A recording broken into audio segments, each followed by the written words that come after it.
got the record.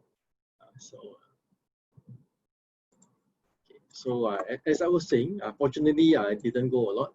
So far I was saying that we have not been able to, whenever, let's say we have a student table and this RC table, I was saying whenever we delete away a record from the student table, the RC table records for 401, for example, will still be there.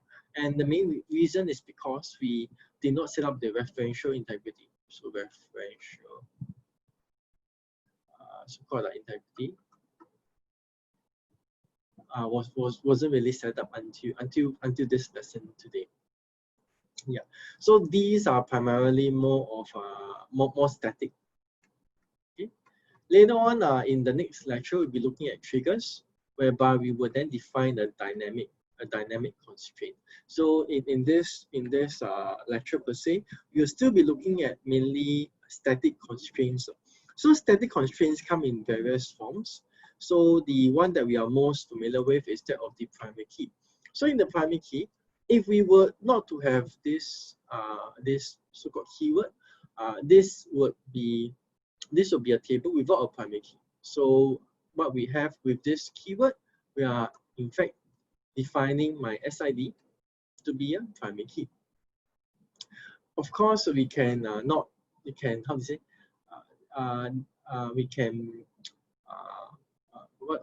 how to say, there are also various ways of defining primary keys, and one of the most popular way, one of the other way is we define it right at the end.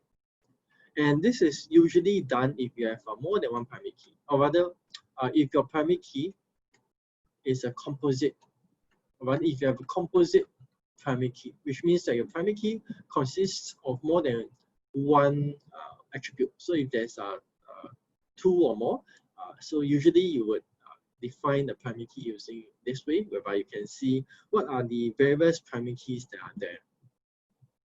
So if you were to define the table initially like this, that is a table without a primary key, you will still be able to go through. So you will still be able to get a table. You will still be able to define the table without any primary key, no problem. The only thing is that you will then need to do the author statement. So after you have, for example, if you have first created a table like this, so this is a table with no primary key, and if you have done that, so what the next thing you would then need to do is, if you want to add a primary key after that, you can still do that, and you will then author table and add the primary key after that. Okay.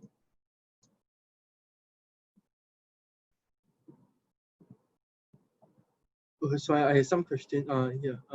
Yes, I'll go through the mock quiz later on. Yeah. Thank you, Sean. Yeah. Thank you, Sean. Yeah. So where was I? Yeah. So you can add the constraint with the primary key after you have created that, and of course you can also conduct other operations as well. For example, you can drop primary key. So this is in what we do in my SQL. So for this course, right, I think let's stick to one convention. So let's not confuse ourselves with this one, and let's only look at the MySQL. And also, to be frank, that's also the one that I'm most familiar with. So this is the primary key. Okay, so this is how you add. Before that was how you add primary key. After that was how you remove a primary key. The next thing we are going to look at is on a foreign key. So as I was saying, we have yet to look at foreign keys so far.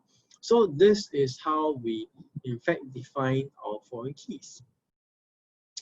And so this RC table is referencing the primary key of student. It's SID. RC table is referencing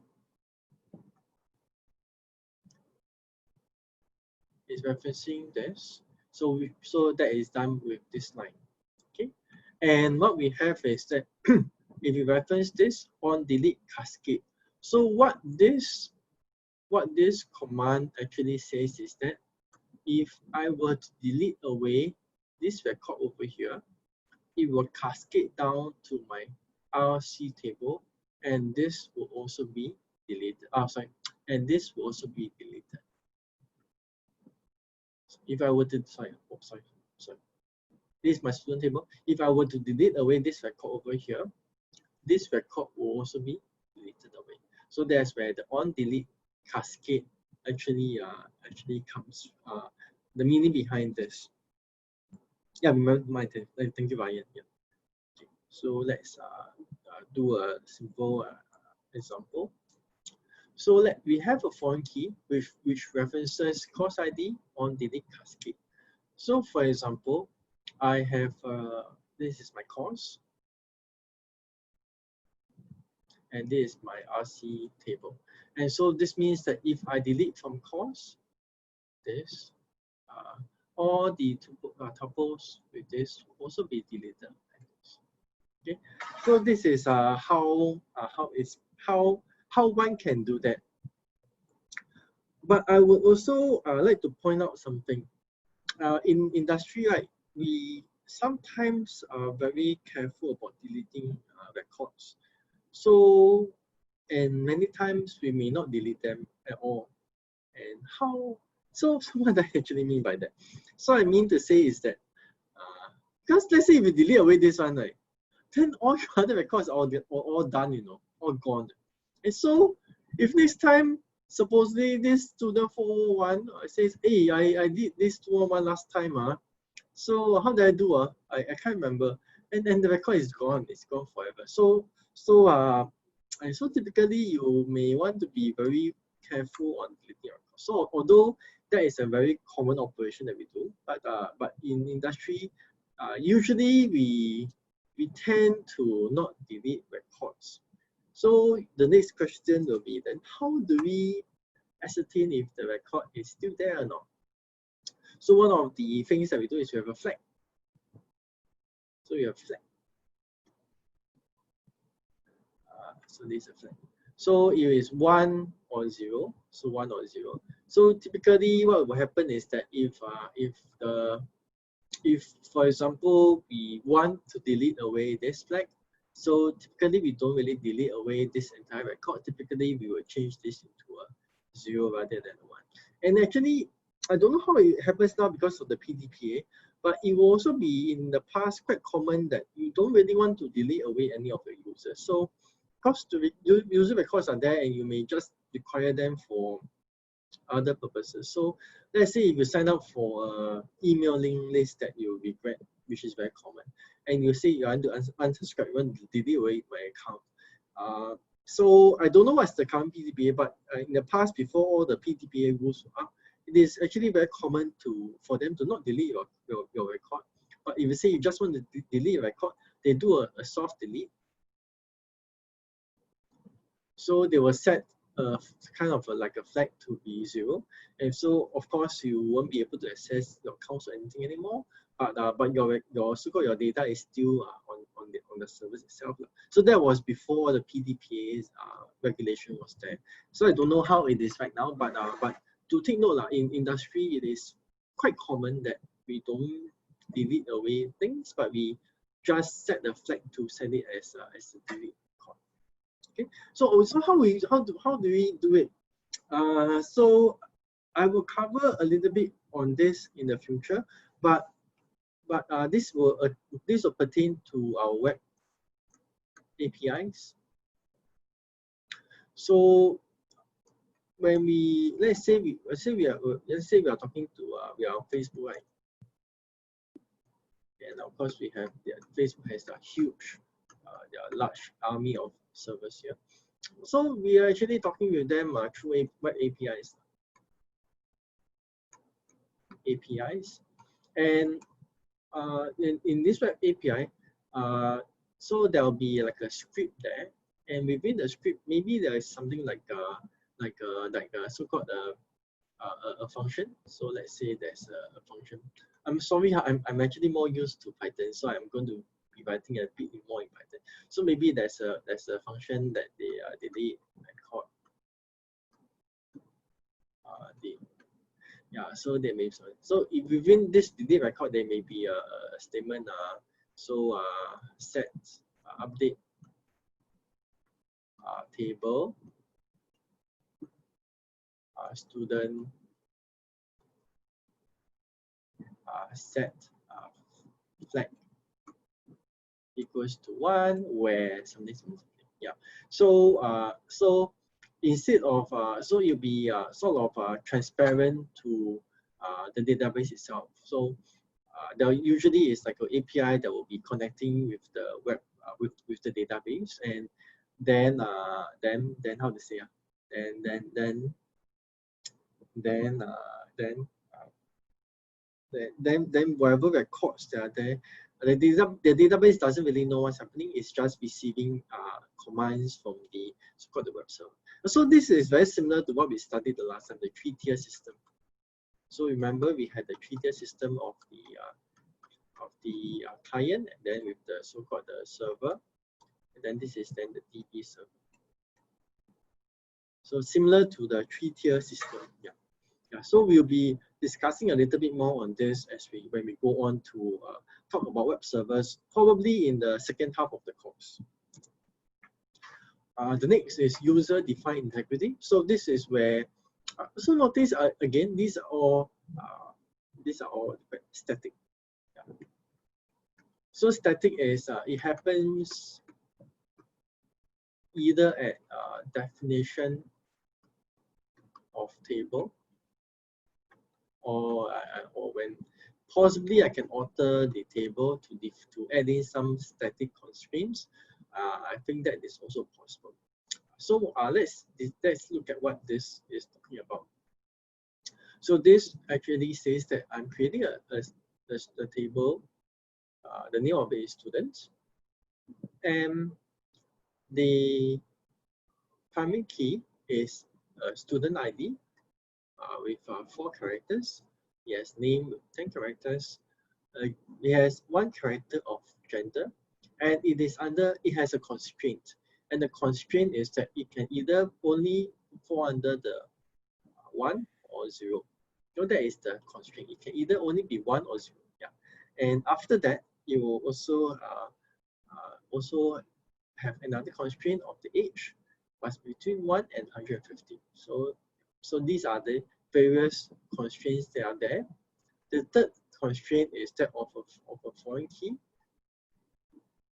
Every student must have an associating department, and if the department happens to be deleted away, the corresponding students with the department ID will also be deleted away. Okay. Yeah. So this is how we interpret this student table with all the various constraints that are there. So user-defined constraints. So for example, this is course, and we want to create a foreign key on the lead cascades. So what I mean to say is that, so this is a course table, and I want to have 2 constraints. So the first constraint is that my credit must go between 0 to 5.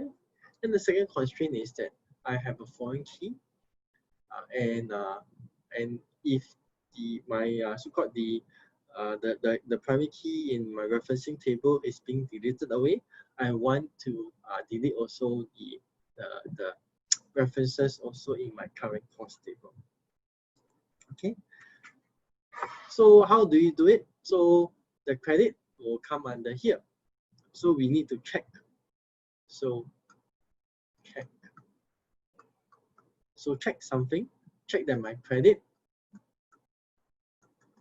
So it's a square bracket over here. So my credit is greater or equals to 0, and my credit is less than or equals to 5. Okay. So this is the first check that we need to do. The second check that we need to do is my foreign key.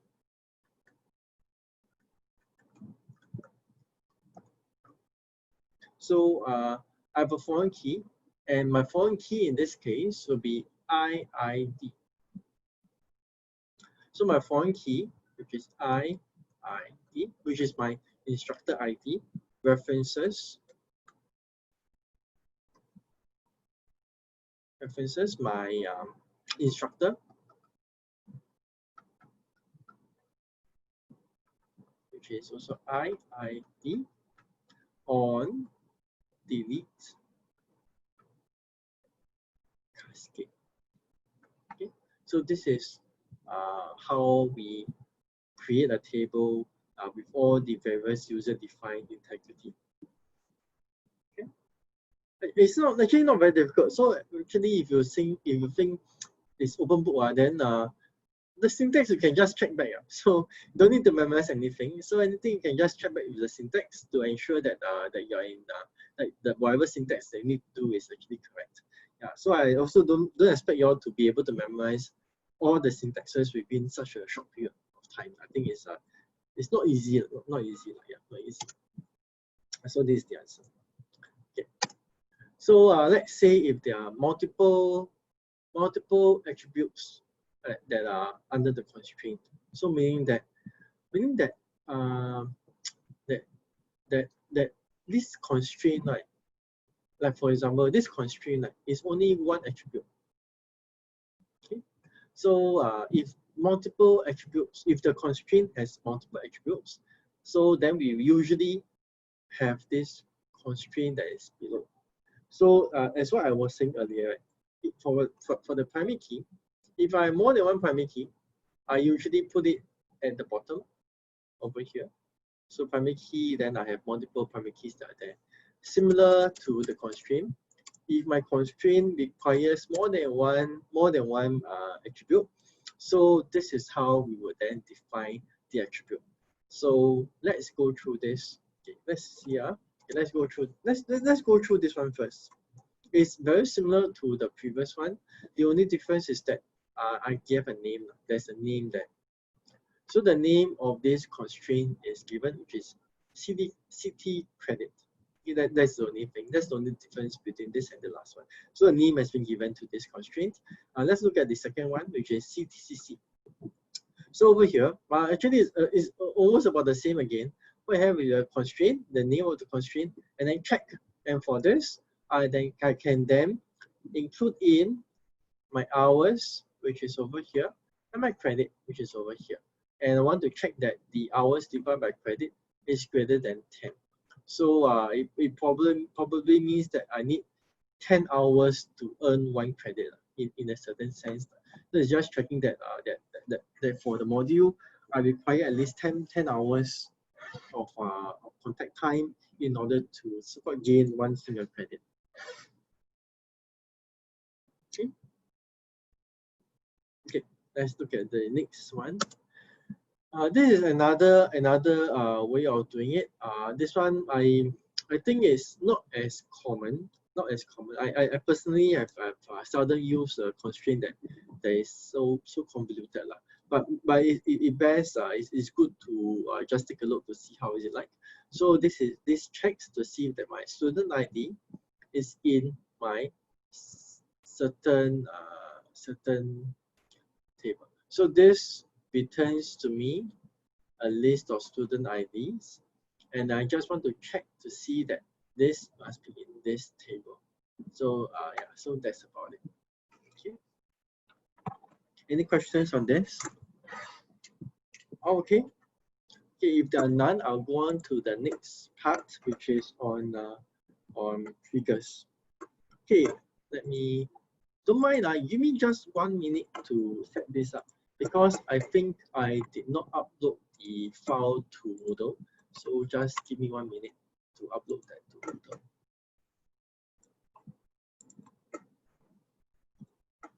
Did I upload it to Moodle? Sure, I forgot.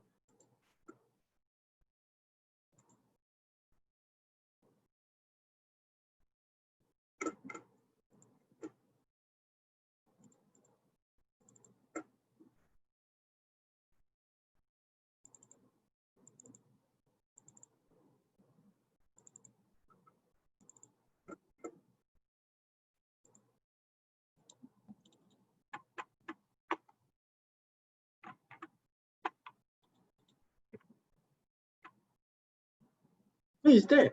Yeah, it's there. Yeah, so yeah, it's uploaded to Moodle. Yeah, so let's go on. So we'll be going to lecture number 7. Okay, if I go ahead with number 7. Okay, good. Yeah, it's on Moodle already. So if you guys want, you can download the latest slides from there. So this will be one of the last lectures on SQL. After this lecture, we will be switching into database design. So that will probably this week 4, that will probably last us to the end of the first half of the trimester. After that, we are going to switch gears to do other things. So I think there are quite a number of exciting things that are lined up. One thing is, as I was saying, web server will be one. Then we will be doing a MongoDB, NoSQL. I may try to include some graph databases as well. See how the situation evolves. I may include some graph databases, and if we have time, we'll be doing some Apache Spark. So I think it's going to be quite an exciting time. I hope you guys are excited about this. And personally, I think it's going to be quite fun. So okay, let's go back to the lecture.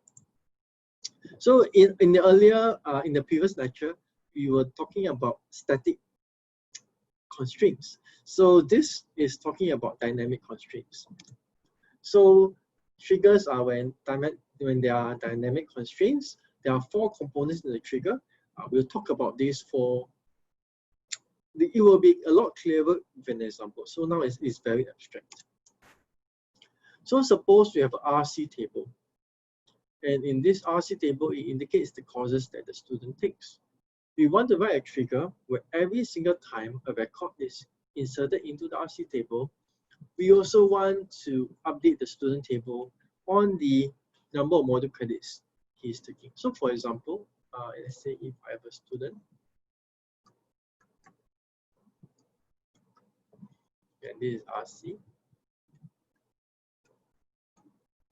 So let's say 4001 is taking 365, and 365 and modular credits are, let's say, 4. And so this is 4001. And let's say, let's say this is 22021. And let's say it's taking 30 MCs in this trimester.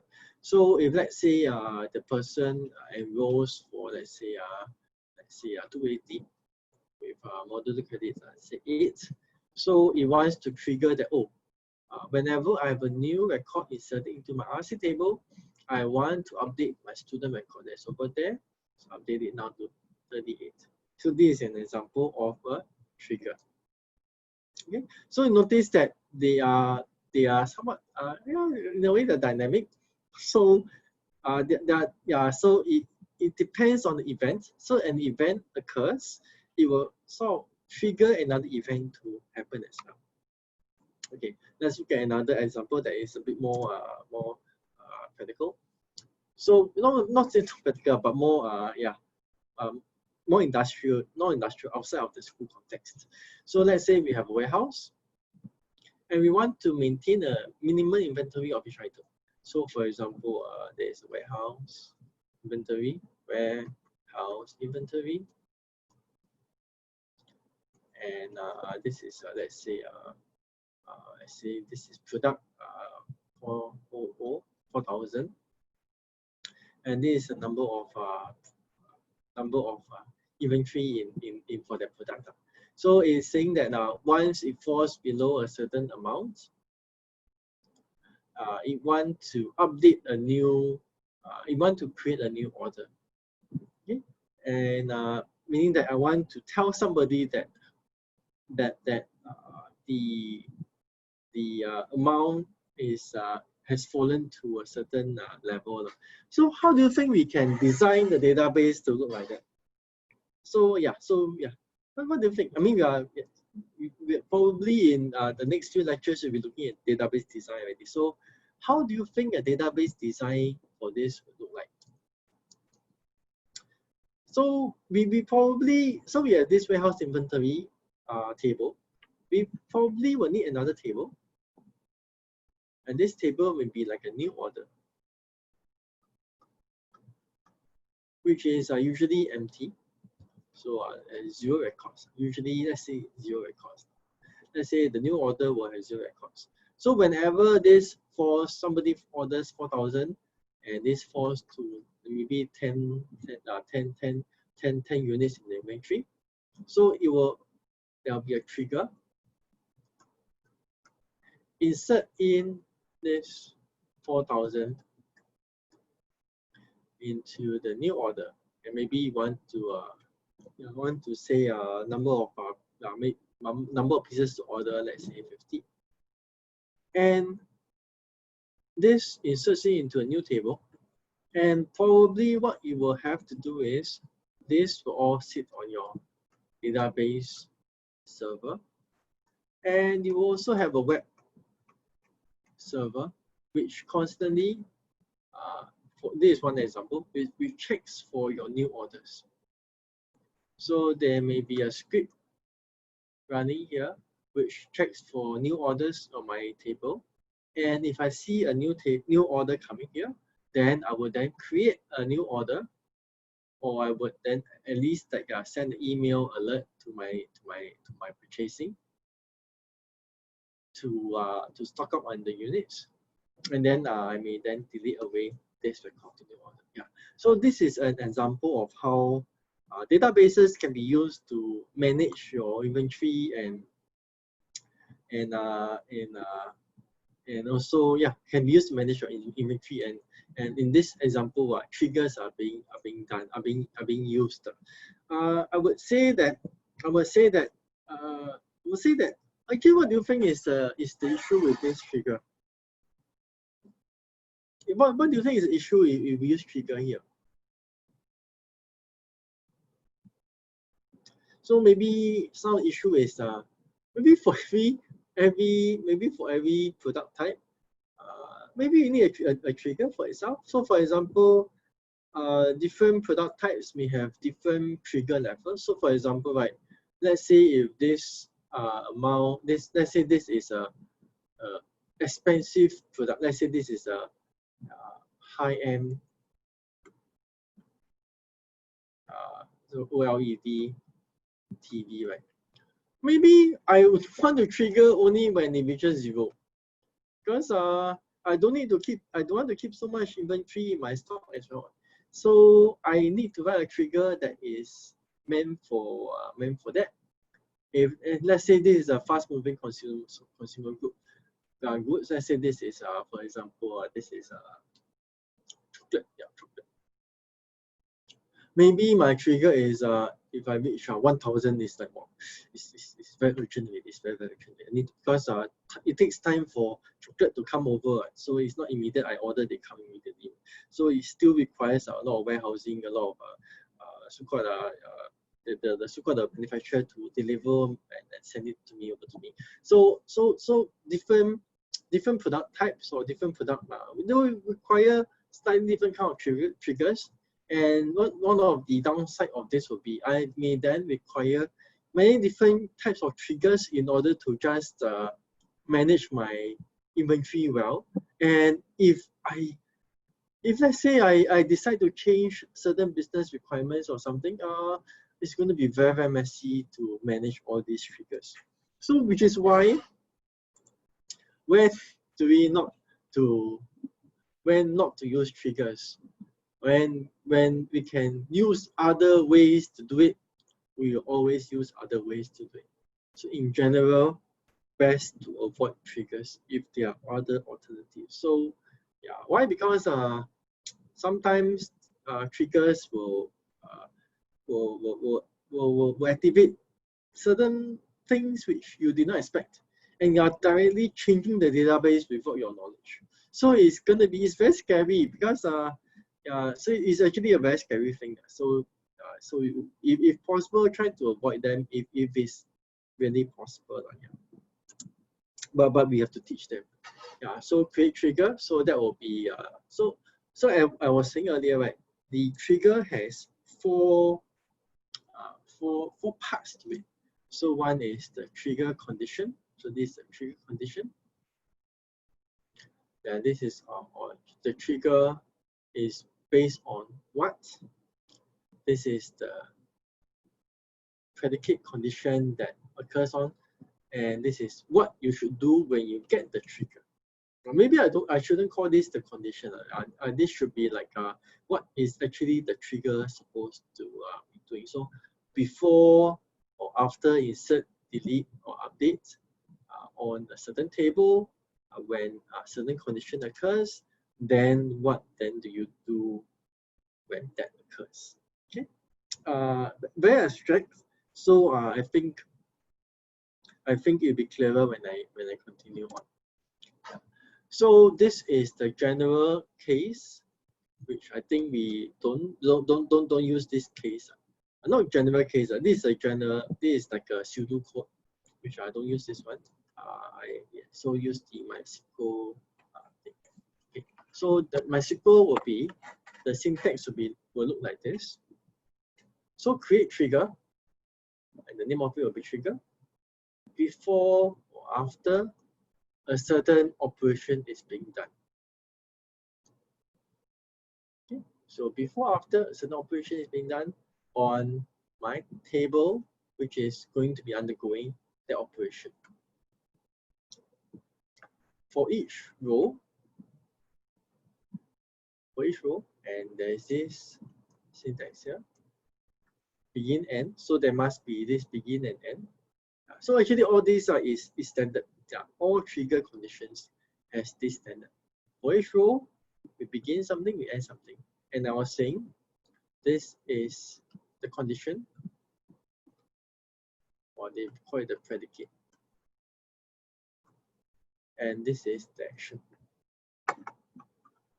So this is the syntax of a trigger command. Okay, so far? Okay, good. Okay, so this example is written in the pseudocode. So I think I don't want to go through that because the last time we did it, it confused people. So they say, hey, should I use this one or the SQL one? So very confusing. So I think you can read through this to get the sense of what it is trying to do. But I think in order not to confuse people, I think I don't go through this, but you are very welcome to read through it to get a higher, better appreciation of what these triggers are using the pseudocode. Yeah, so I don't go through this. Let's go through this immediately. Okay. So firstly, this is my trigger before. So trigger before, and an insert is done. So before I do an insert in my student table, okay, so this is essentially what it's saying. Before I insert anything into my student table, I want to do something. Okay, before I do an insert on my student table, I will then, for each row, this, remember we talked about this begin and this end. So this is the number one. This is the number one. This is the trigger. Number two is my table. Number three is my condition. Number four is my action, which is here.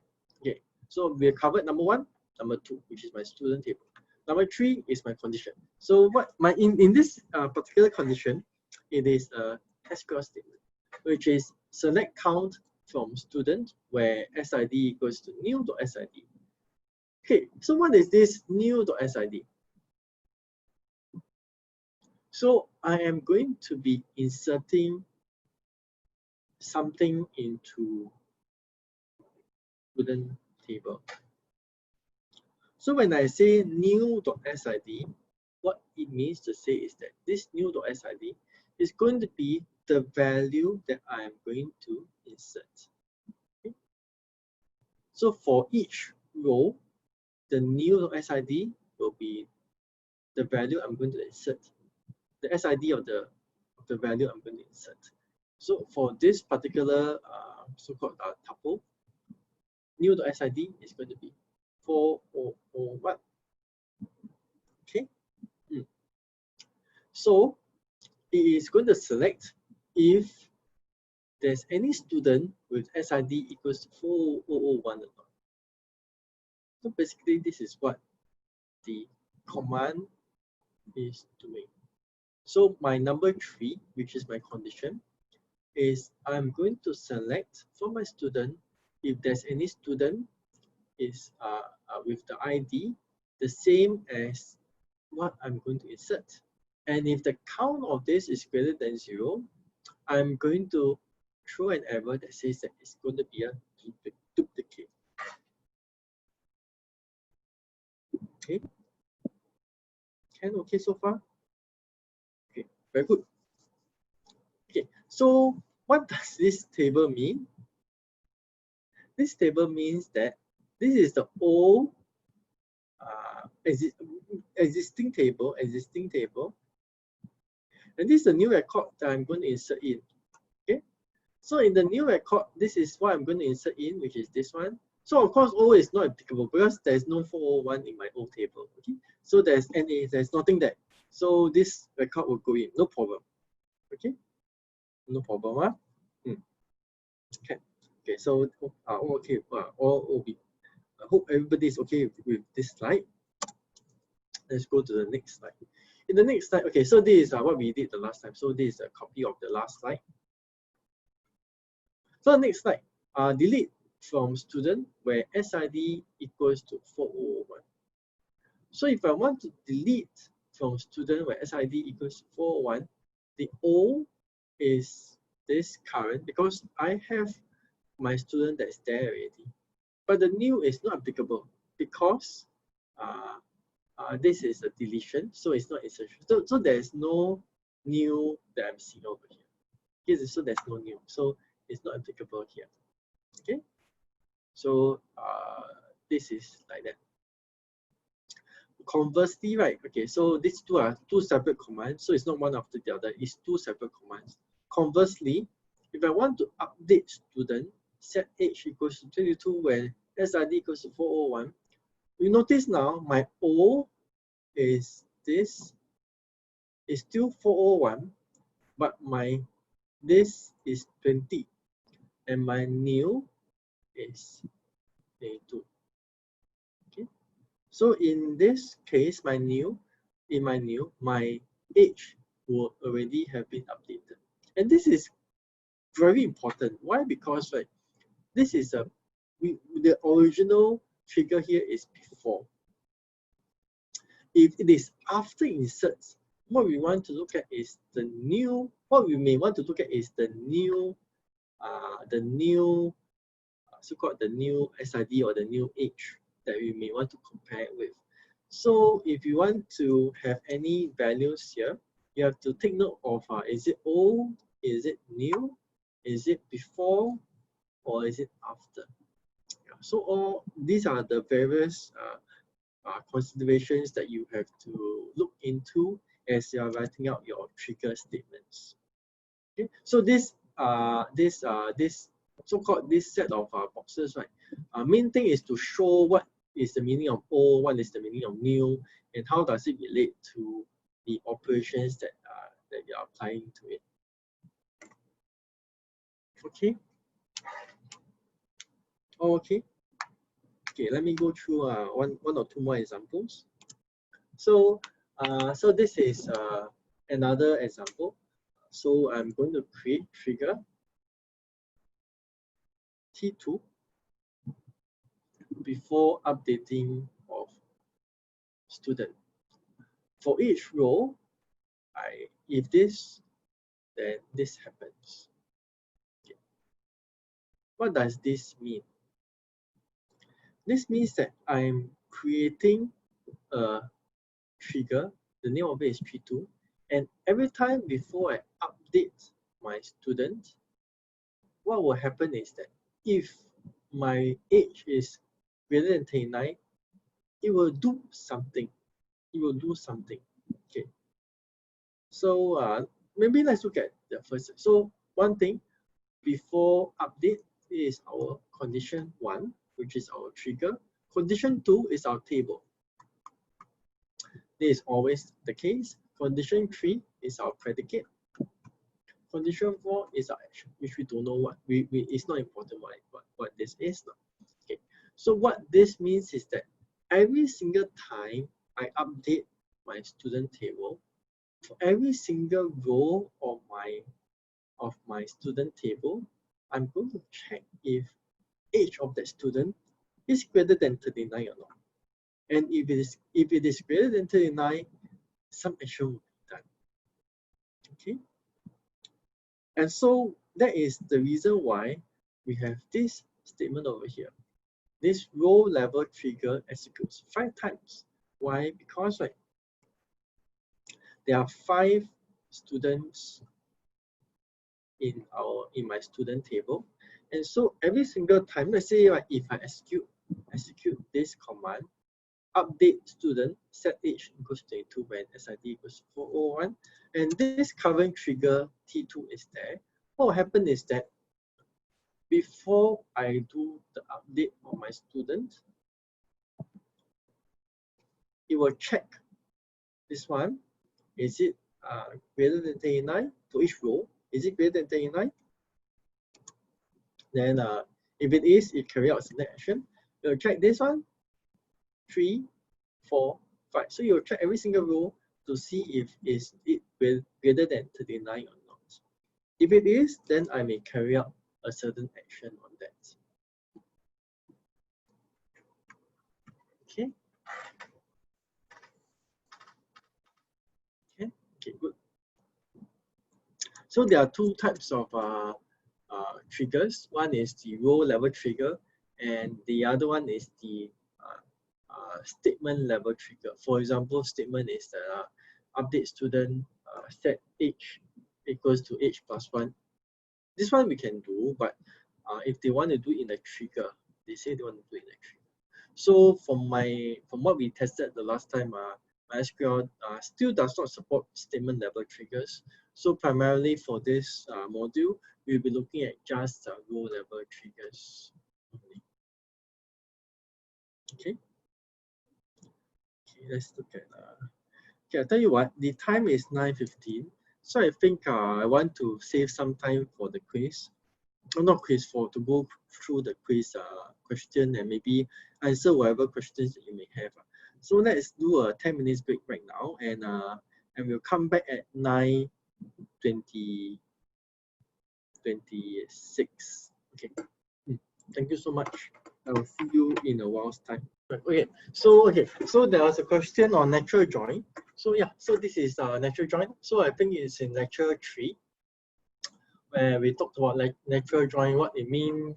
So the information is here. Yeah. Anyway, the quiz is open book. So anytime you think some things you don't know, I mean you're going to waste some time, but at least you can still refer to your notes, which not that I recommend, but at least better than no notes at all. So yeah, so but it's there. It should be there. If it's in the quiz, it should be there somewhere in some form or another. Okay, I'm going to start on going through the quiz solution, or rather the mock quiz solutions now. Let's see how far we can go. So which are the appropriate, so it doesn't show up very well over here. Let's see if I can ignore.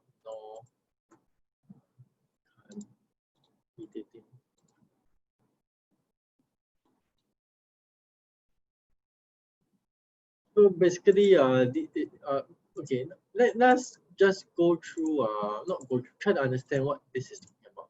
So this is a bank database. In this bank database, there is many branches, and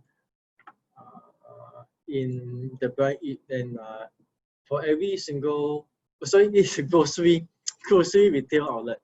In a grocery retail outlet, there are many branches. For every branch, there's a branch type.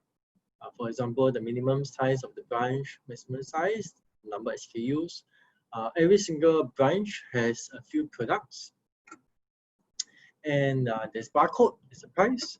Products for the branch has the branch this will be, what do you think this table is? What do you think this table is?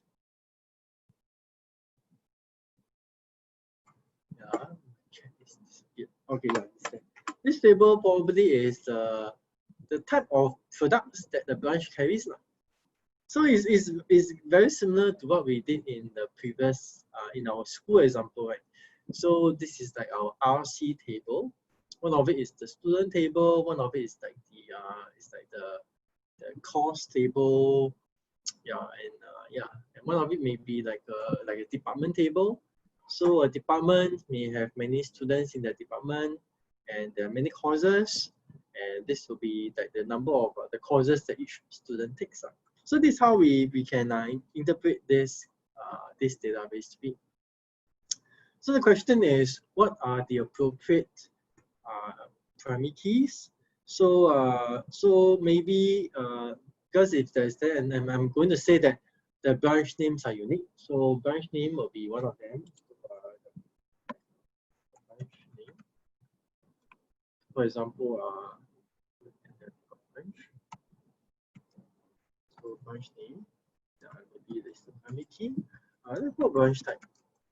I'll release the solutions out after today, so don't worry. I don't need to copy down or what. How about branch type? Branch type, what will be appropriate primary key? Maybe a branch type. How about product? This one should be quite slightly easier. So product barcode. And how about the last one, branch products?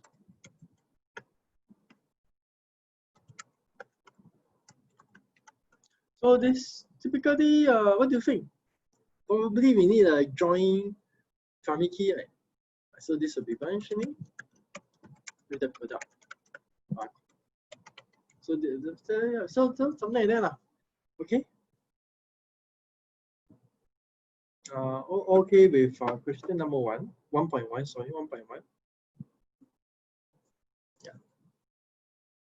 So given your choice of primary keys, identify the appropriate foreign keys. So you can respond in the form foreign key what of table what is referencing key of table something. So notice I'm not actually looking for SQL kind of a thing. I just want like a foreign key, something like that. So what are the references that we have? So definitely the branch products, branch name,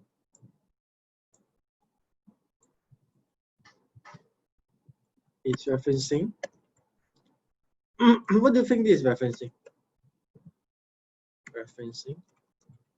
This is definitely referencing this one. Branch dot branch name.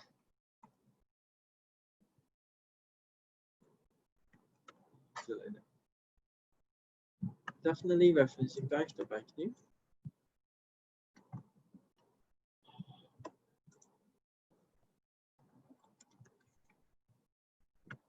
Definitely is one of them. How about the rest? Then there's another one which is the barcode. So branch products, product barcode is also referencing product barcode, which is over here. Any others? Maybe there's one more, which is branch type is referencing branch type. Okay, so these may be the three references that are there. Okay, the type, yeah, the type, yeah, correct, yeah, the type, yeah, the branch type. Very good, Mr. Winston. Yeah, Winston. Yes. So yeah, so these are the three that are there. So this is how we answer 1.2. Suppose different outlets have slightly different prices for the products. Is it possible with the current schema? What do you guys think? Is it no or yes? Why? Okay, good. No. Yeah, why? Because actually because how to say, the price is fixed, tied in with tied in with the product barcode. So there's no way that we are able to have slightly different prices based on this current schema. So here we see that actually the schema, how you design, or rather how you design the database, actually has a lot of big repercussions down the line, how flexible your entire system can be, or even like even in this case, unfortunately, influencing even some of the not influencing, limiting some of the business decisions that may come as well. So if it's possible, suggest how this can be achieved. If not, suggest what change to the schema will make this possible. So I created this as after so this is last year's quiz anyway. But after I put this out to them, I realized that this question may not be very fair because I haven't teach them a database design yet. So this question, in the end, I avoided it. But maybe it's a good exercise to think how do you think this can be achieved?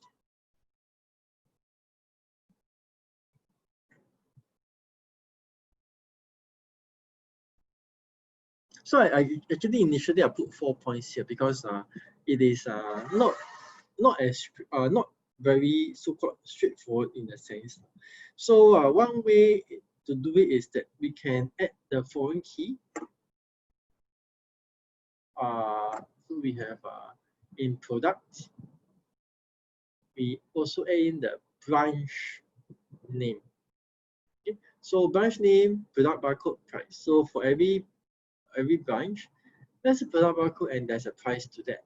So that is one way that this can be done. Okay. Yes, Mr. Sean got it correct. Yeah.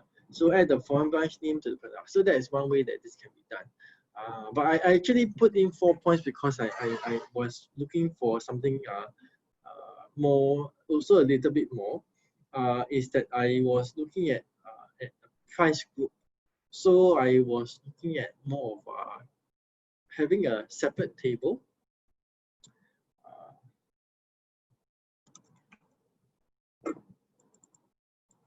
So I was actually hoping to have something like a separate table.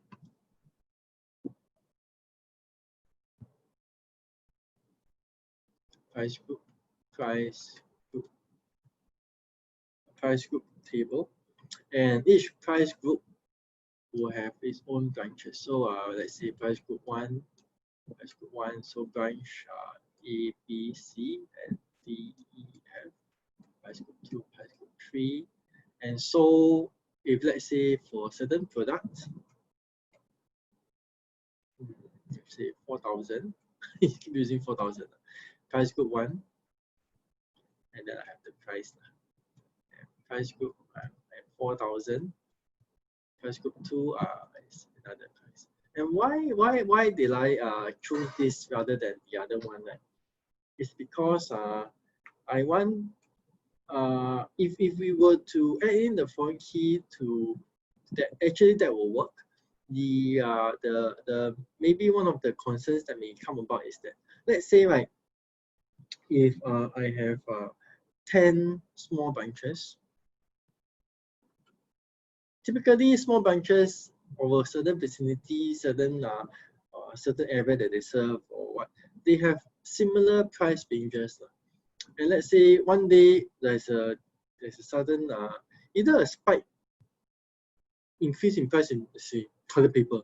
Toilet paper, everything goes up 50 cents. So rather than me having to update every single record in the database, what we can do is we can just update the price groups of where these products may occur in. And if we do that, then of course the so-called the overall structure of the database will be somewhat less messy and cleaner. So that's why I suggested, or rather my suggestion to them was to use a price group kind of concept rather than adding the foreign key into it. But it is a, as what Mr. Sean was saying, it's actually a valid way. We can actually do that. Yeah. So your seniors actually said that this is also this way is possible, and the way to do it is rather this schema is still possible to have differentiated prices for different outlets. But the way they say is very bad lah. So the way they say is that every single product with a different price, I just create a separate product lor. Yeah. So I mean in theory that works lah, but practically yeah, don't make sense lah. Practically it really don't make sense lah. So some of them they try to argue in that way, but to be frank, I think it's not the right way to do it lah. Not the right way to do it. Definitely not the right way to do it. But because I did not teach them this topic yet, so in the end I avoided the entire question. 1.4. Okay, let's look at 1.5. So in the database, recall we have we should not have a field with two telephone numbers. So for example, this should turn into this. So in our question, the branch address field will look like something like this. So does this branch address field break this design principle? So some people may think that yes, it breaks. Some people may think that no, it does not break. So in this question, I wanted to hear your answer on both sides. So I wanted to hear a reason why it will break, and I wanted to hear a reason why it will not break. Yeah. So maybe you want to think through like why it break, why it will not break.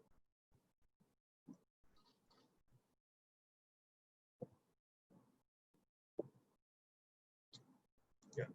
So the reason why it may not break, right, is because usually addresses change as a whole.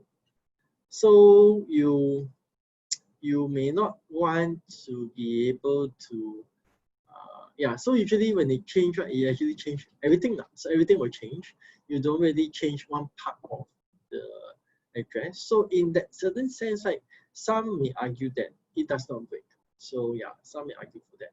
Now, for example, yeah, it may argue that yeah, so not very often that not very often whereby my address of my supermarket change from block 122 level 1 to block 122 level 2 lah. May happens, yeah, definitely, but it's not very often, not very often. So it's not unreasonable to store the entire thing as one certain field lah, and the updates to that will also be very, very few. But it may, for some people, they may argue that the design is broken. And why? Because right, let's say if I have 10,000 outlets all spread all across, like say a very big country like Germany, maybe I have maybe even like maybe 30,000-40,000 outlets in Germany, and I want to sort all my outlets according to the postal code or to some particular address. I can't do that in this schema. Yeah, I have to actually do a lot of processing just to be able to find out where what are the exact addresses my stores are in. So in that case, some may argue that that this schema is actually broken because it doesn't allow me to do simple searches easily. Okay. All can understand these two opposing points of views. So in a certain sense, right, you can think about this like if there's actually is there a right or wrong answer for database design? It is again very dependent on the problem that the client is trying to solve. So if let's say if it is a small client, right, let's say if they have only like 5 outlets, right, or 5 outlets, right, then this works fine. This works fine. But if let's say it's a very large client and the client is let's say yes, we're saying 50,000 outlets, right? Then this design definitely is not the right one for them to use. So many times so there are opposing views to either side, and both are correct in their certain contextual situation. Okay, let's look at the next one. Oh, so 1.6. So now certain products now come with expiration date. How then should we change the database to accommodate to this new requirement? So what do you think?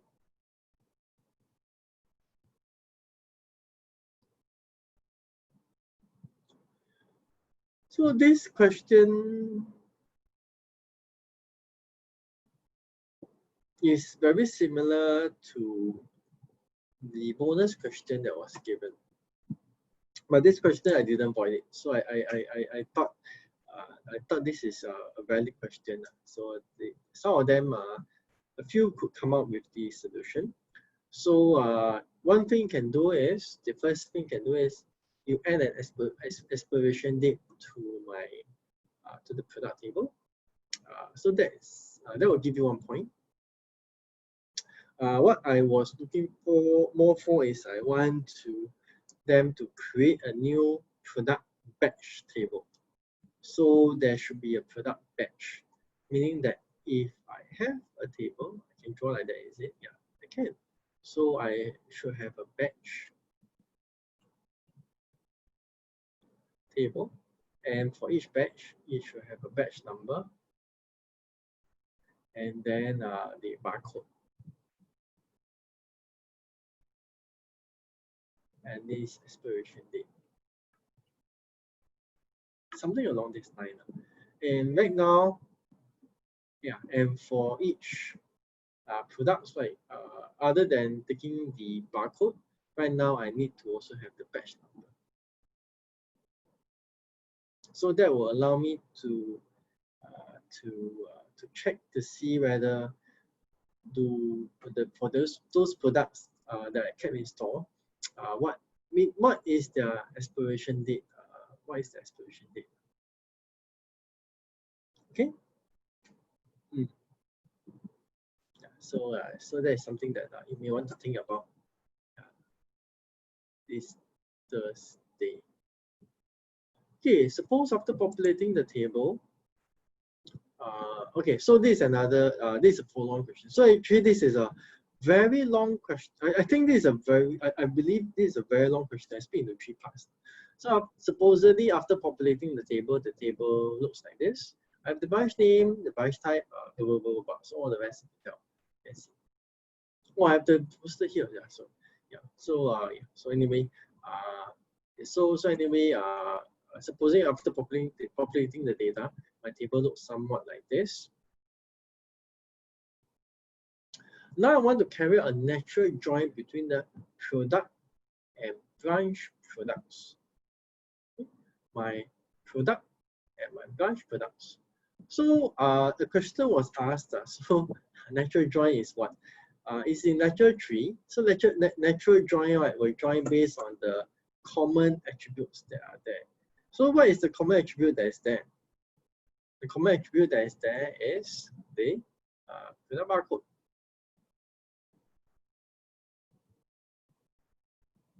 So the product barcode is the common attribute.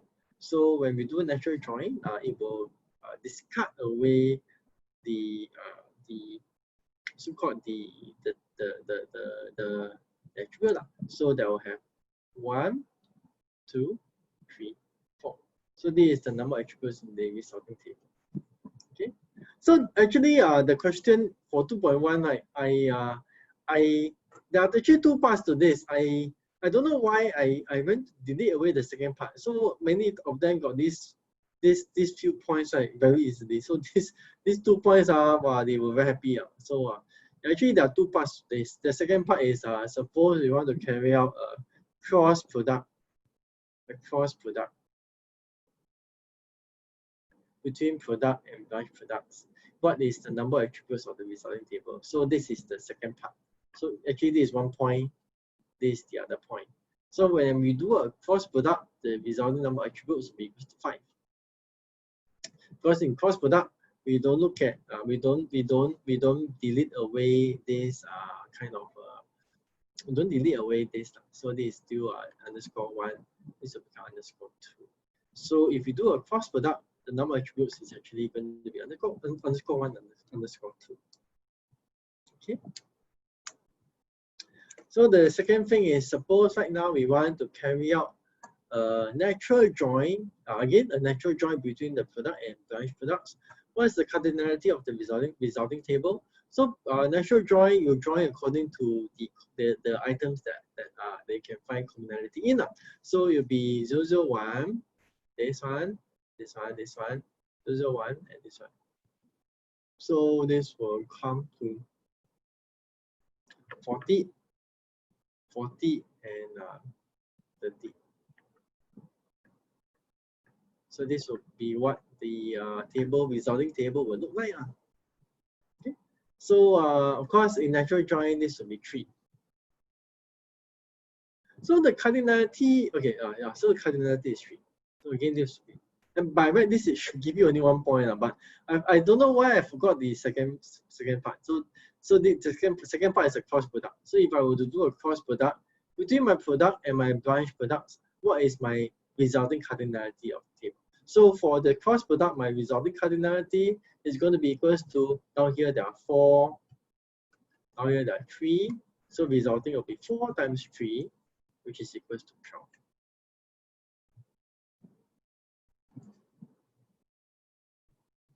Okay.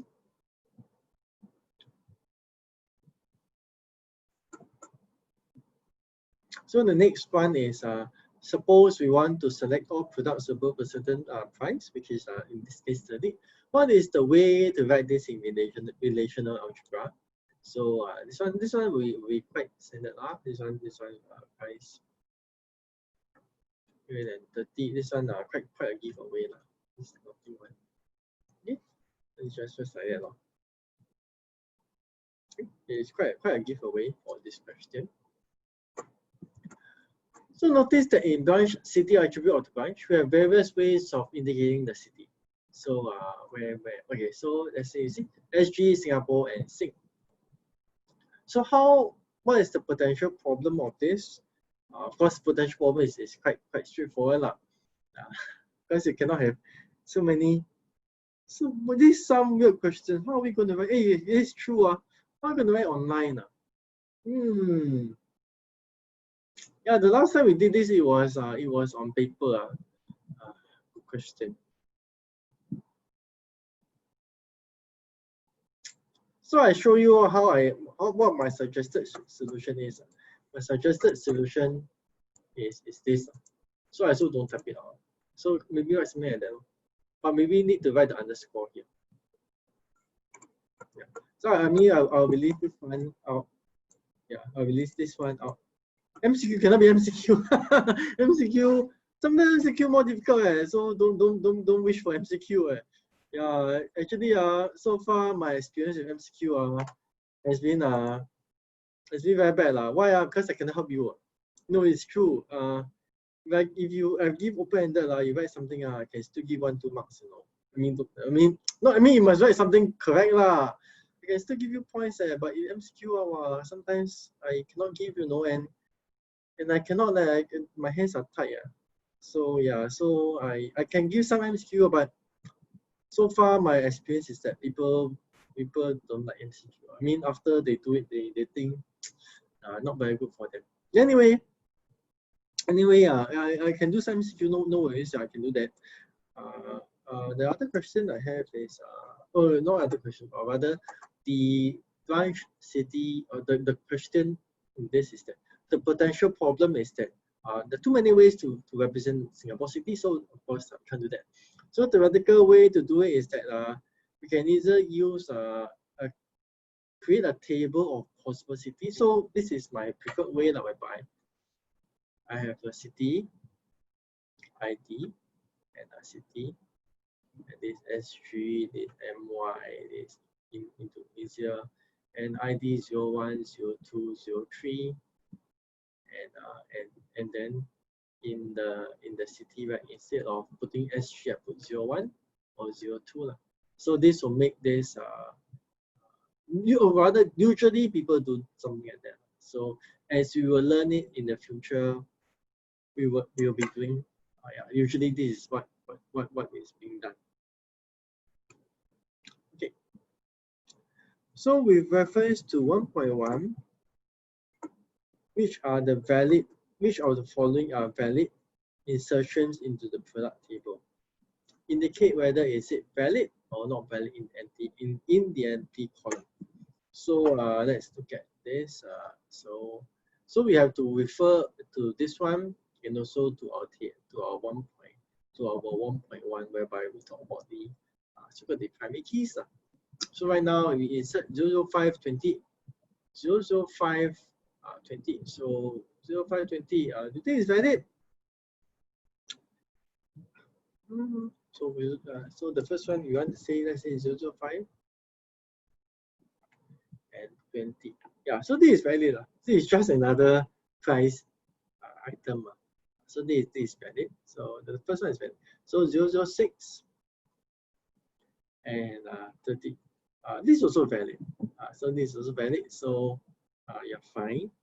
So if I want to insert now 004 and 50, then this will be not valid because 004 exists already in my in my table, so this will not be valid. And the last one, 00410, this is definitely not valid because exactly the same. So I can't insert something exactly the same into the table. So this is definitely not valid. Okay, so this is equal to 2.5. So 3.6, 2.6, sorry, 2.6. Which are the valid following valid insertions into the table? Indicate whether is it valid or not valid. This one, accidentally created a trick question. So yeah, so I accidentally created a trick question. So in this case, I realized that Pongo, I didn't know that Pongo branch, I didn't put it here. I thought I had it here. So there's no Pongo branch here. So immediately these two are not valid. Yeah, so initially I thought there's a Pongo branch there. So apparently there's no Pongo branch there. So immediately these two are not valid. Okay, and the last one is Clementi branch and product barcode. So Clementi branch, I have it here, product barcode here, and I want to insert product hours pre. Unfortunately, this entire thing is there already. So again, this is not valid. So everything is not valid. Yeah, so I unintentionally created a trick question like this. Okay. Okay, so let's look at the last question. Question number 3. Write the relational algebraic expression for finding which branch outlets carry product 001 and 002. Now I think back. This one is quite hard to write in the Socrative. Yeah. So, but we'll see how we can do it. Okay. Okay, let's look at this together. So, what we want to do, we want to select, so barcode product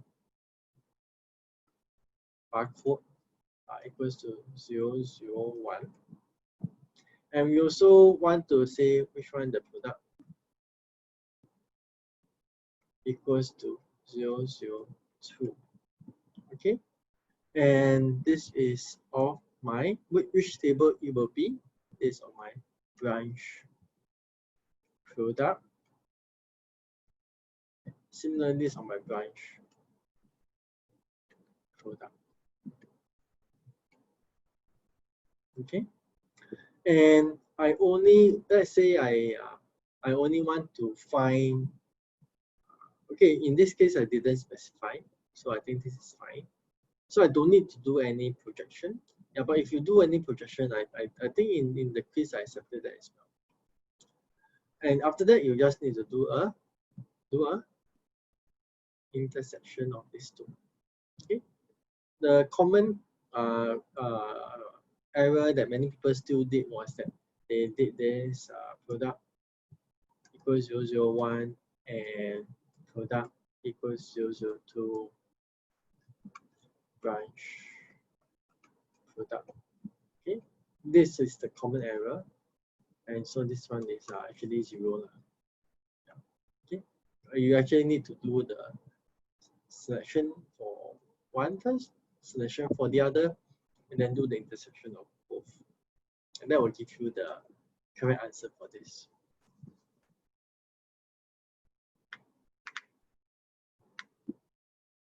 Okay. Okay, let's look at the next one. The next one is I want to find the relational algebraic expression for finding out which price and products are sold by the branch at Dover. So in order to do that, I need to do a join. So in this case, I branch and product. Let's look at this. Branch and product. Where is this? Branch and product. Branch and product. So what we do is we need to do the join between these two. And I think as what we saw in 2.1, right, we can simply do the natural join. Okay? So when we do the natural join, naturally it will give us the so-called the products that are sold by the certain branch. So we can simply do this and do the branch product, and we join this with product. So this is natural join. Okay, so once we do this, we have the natural join already. And the next thing we want to do is we want to do the selection. We want to select, and what do we want to select this by? Which is we want to select by branch, outlet, Dover, and after that I want to do a projection of only my price and my product. So this is how we solve 3.2. Okay, so that's it. 1 hour to do this quiz, is it enough?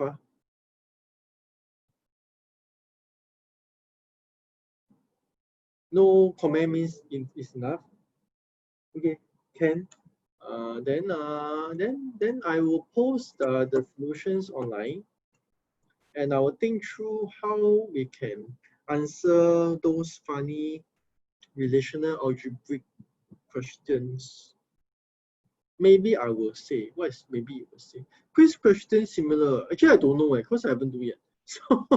So actually every year the people ask me the same thing. Every year, every quiz people ask me the same question. I haven't write yet, so I don't know. So maybe similar, maybe similar, but yeah, maybe similar. Maybe I don't. Maybe the first answer. Actually, I don't really know. When you say cross product, is that the same as Cartesian? Yeah, it's the same. It's the same. Correct.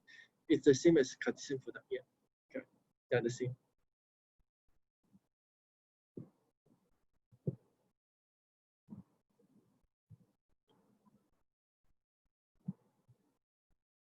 Algebraic one be MCQ.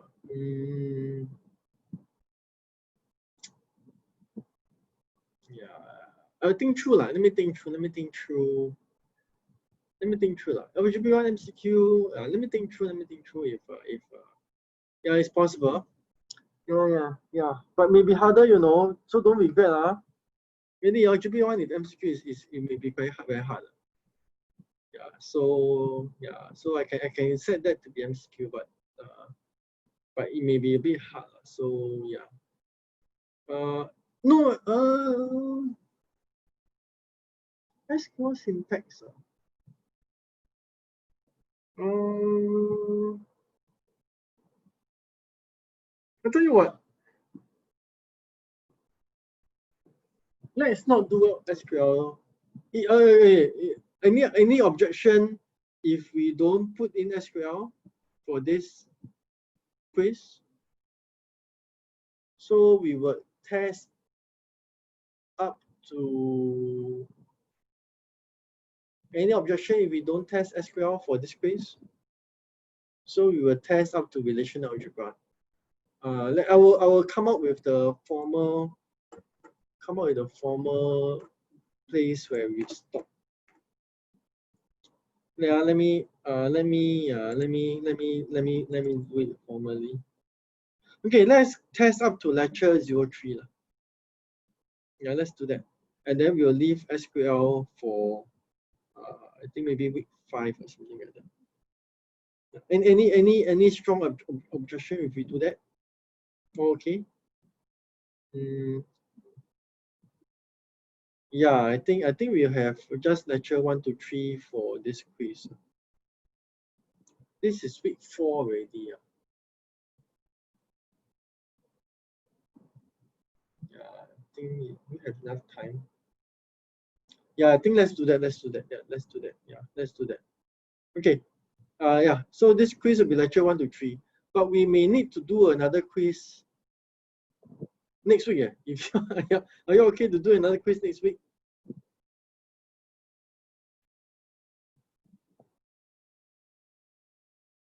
Okay. Okay. Whether we do the quiz next week or not, let's decide again. But it may be possible that we may do the SQL quiz next week. Yeah. So for this week, just do 1 to 3. Yeah, just do 1 to 3. And maybe next week, then we'll look into the SQL. Cause week 6 is the midterm already. And I think I better give you a quiz before the midterm. Else if the midterm, you all don't no preparation. I think very scary. Yeah. So yeah, let's do that. Let's do that. Yeah. So let's do just 1 to 3 for this Thursday. Next week we'll do an SQL, and week 6 we'll do the midterm.